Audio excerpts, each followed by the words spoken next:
Okay, on day, week, where there's so much to talk about, I'm going to talk about something that isn't well known. So, Michael Schumacher is a former Formula One driver, and he hasn't been seen in public since he had a ski accident in 2013, which left him with a serious brain injury. So we know nothing about him. We don't know if he's a vegetable. We don't know if what if any kind of lingering effects of this injury is. We know nothing because his family wants to remain private and they're very protective of Michael's privacy, which is understandable. You know, you don't want to air out every little thing that happens to you, especially in a case like this where we don't know how cognizant he is. We don't know the extent of the injury. So it makes sense that they want to protect him.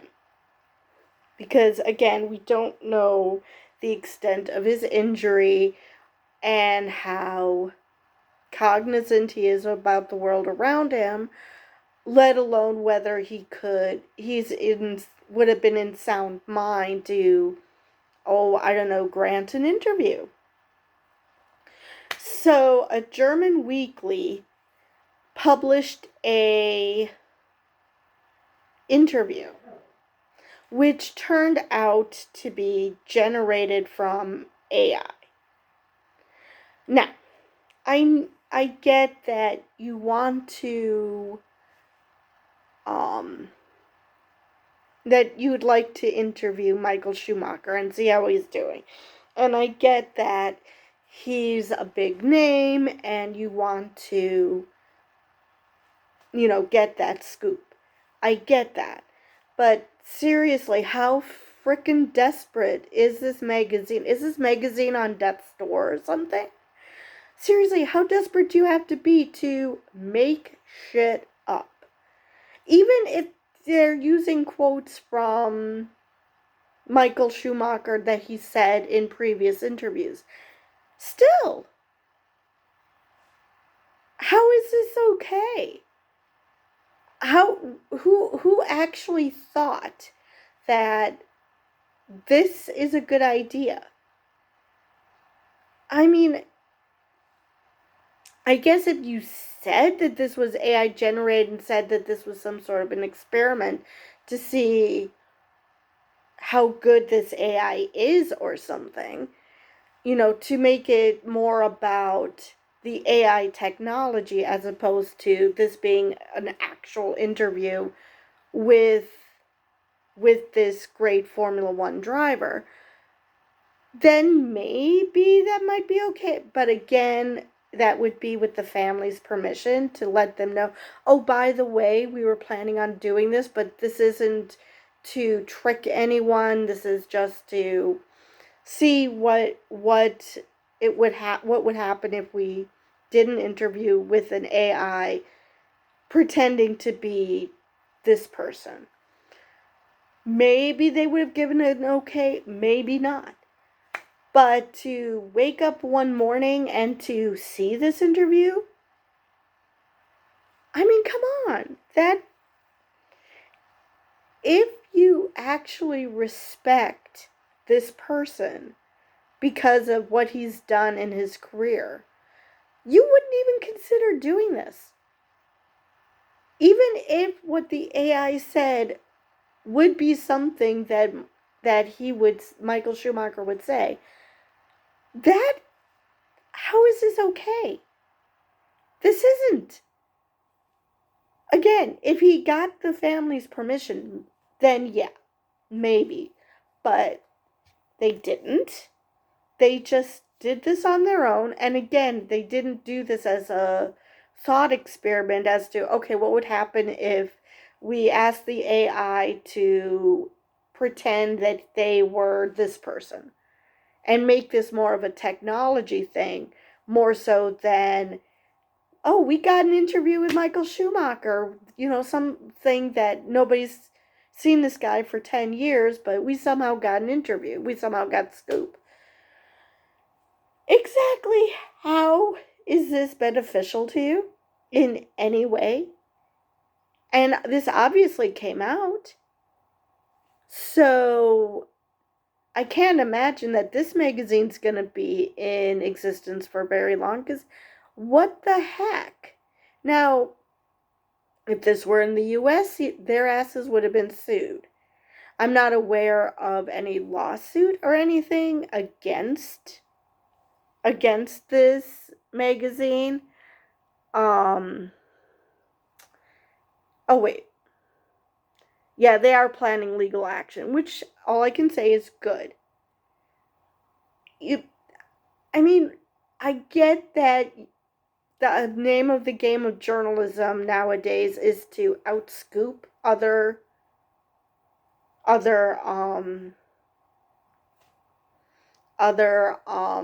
magazines, other publications, that there's a lot of competition. You now have social media influencers coming out with content. You have your traditional media, print, radio, whatever, television. So you have a lot of competition. I get that. I get notifications from a lot of different sources, and so much of it is the same, or that there's a lot of overlap. But, and I get it, it's like, oh, I know this already, I don't need any more. But every article has its own spin. I learned something new from each article. So I do understand that you want to come up with something that nobody else has done. But I follow the AP, I follow Reuters. Occasionally I will see an article, like in this case, this one, that I didn't hear about in any other media that I follow. So it's possible to have a scoop that nobody else has beaten you to, without making it up. And what did you do? You did the one thing journalists are not supposed to do. You made yourself the story. Because now it's out there that you made up an interview. And granted, like I said, maybe these are quotes that he said in the past. But the fact is, people are thinking this is a real interview. Now, let me see if I can find out how they discovered that it is fake. Because, good Lord.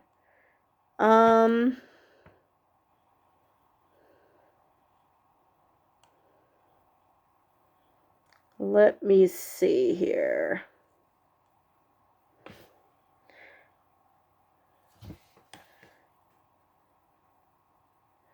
Okay, so the name of the publication is Die Aktuelle. I think I remember enough of my German to actually pronounce that correctly. Ran a front cover with a picture of a smiling Schumacher and the headline promising Michael Schumacher the first interview. I mean, come on. Really? Not only did you make up an interview, but you used a picture of him from before the accident as if he's back to normal. What? How is this okay?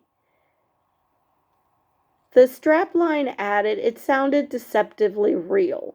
I have no idea what strapline is. Inside it, I guess the legal document.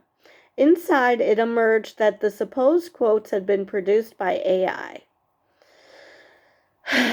So, Um, Karina Schumacher said in a 2021 Netflix documentary, "We live together at home, we do therapy, we do everything we can to make Michael better and to make sure he's comfortable and to simply make him feel our family bond." So, again, that doesn't tell us what type of therapy. Like I said, is he a vegetable? Well, since he's doing therapy, I guess he's not in a coma. But beyond that, we don't know the extent of his injuries, and the family wants to keep it that way, which, again, is perfectly fine. It's nobody's damn business. I mean, are people curious? Of course they are. He's a 7-time Formula One Grand Prix champion. Of course they're going to be interested. Is it ultimately any of their damn business? No, it's not. We're trying to carry on as a family, the way Michael liked it and still does, and we're getting on with our lives. So, I guess he's pretty much with it, which is good. Private is private, as he always said. It's very important to me that he can continue to enjoy his private life as much as possible. Michael always protected us, and now we are protecting Michael. Sounds perfectly reasonable. So, and then they come up with this last sentence, which has absolutely nothing to do with anything, so I'm not going to even go to it. But just said, just so you know, his son is carrying on the family tradition. But again, I just don't see why they thought this was a good idea. None whatsoever. And I've never heard of this publication, which it's a German publication. I don't know every German publication, so that's not surprising. But I wonder how big it is and if they can actually take on a lawsuit like this.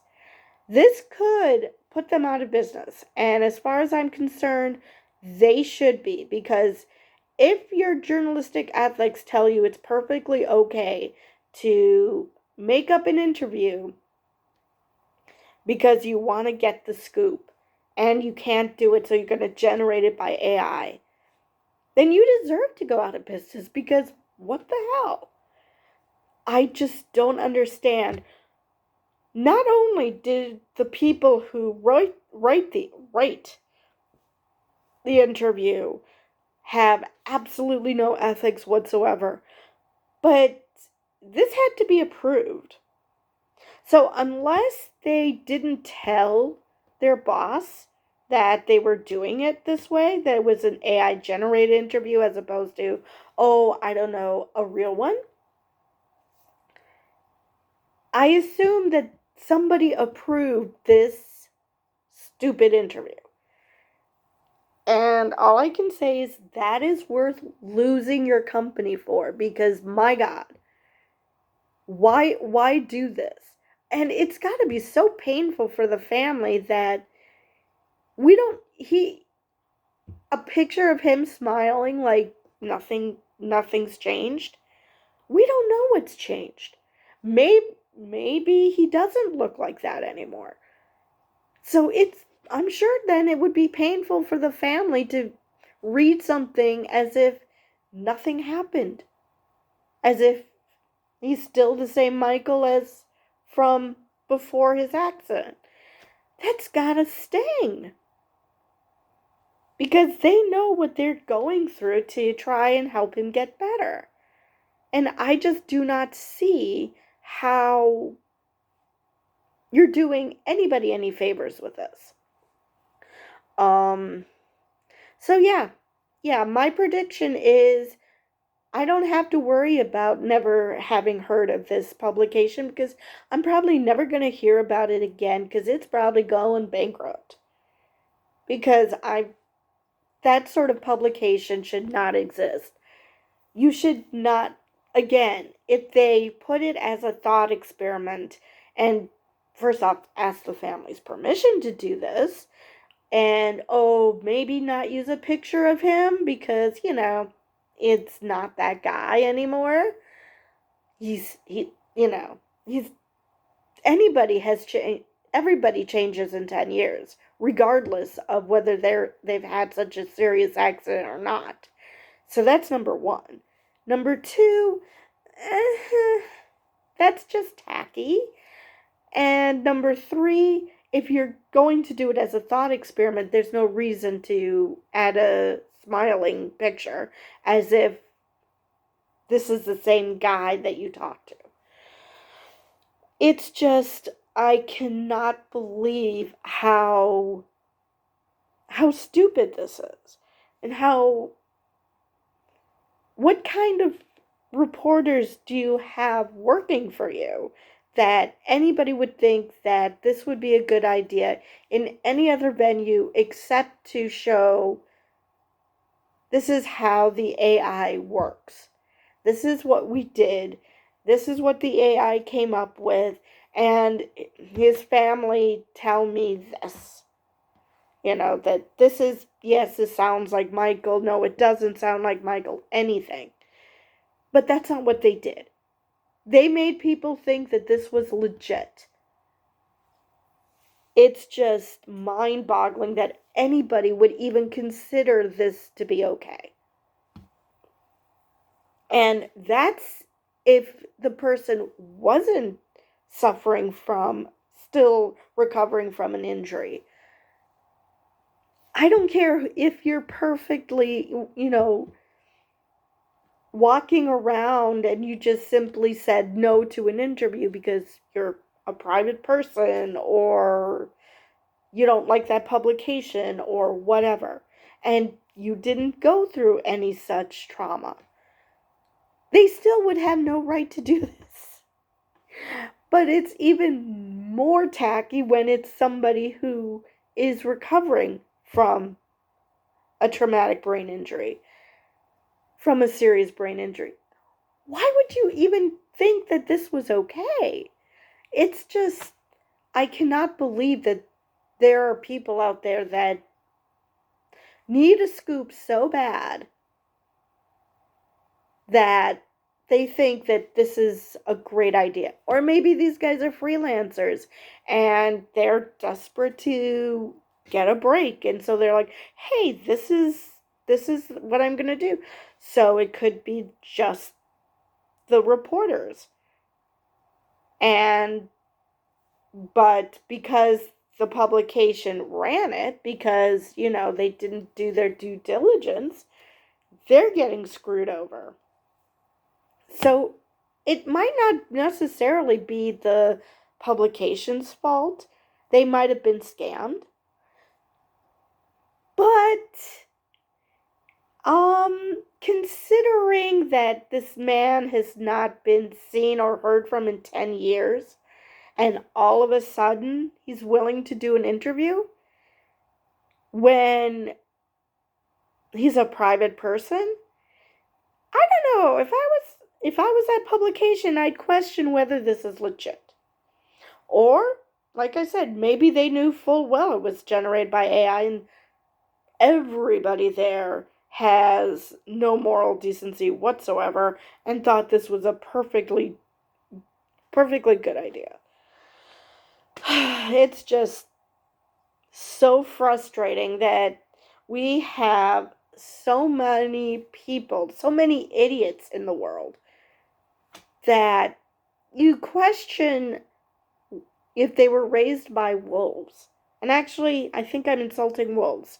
Wolves probably have more decency than this. Because, good God, this is just so frustrating that anybody would do this. I mean, it's just horrible. And like I said, it's got to be horrible for the family to see. It's got to be horrible for him to see. Because like I said, I don't know the extent of his injuries. It's possible that he doesn't know about this interview and it's just his family that found out about it and are like, oh, hell no. Or maybe he did see it. Like I said, I don't know the extent of his injuries. So maybe he saw it and he's like, wait, what? This isn't helping my recovery any. It could be all sorts of things. But, you know, all the reporters had to do, all the publication had to do was ask the family permission. And if they said no, then drop it. Maybe they would have said yes if it was done, like I said, as a thought experiment for the AI. But no, none of that was done. And now they're going to hopefully go belly up because of their stupidity. Ugh. Anyway, this is going on way too long, and all I'm doing is going around in circles. So I'm going to end there, and I will see you guys next time.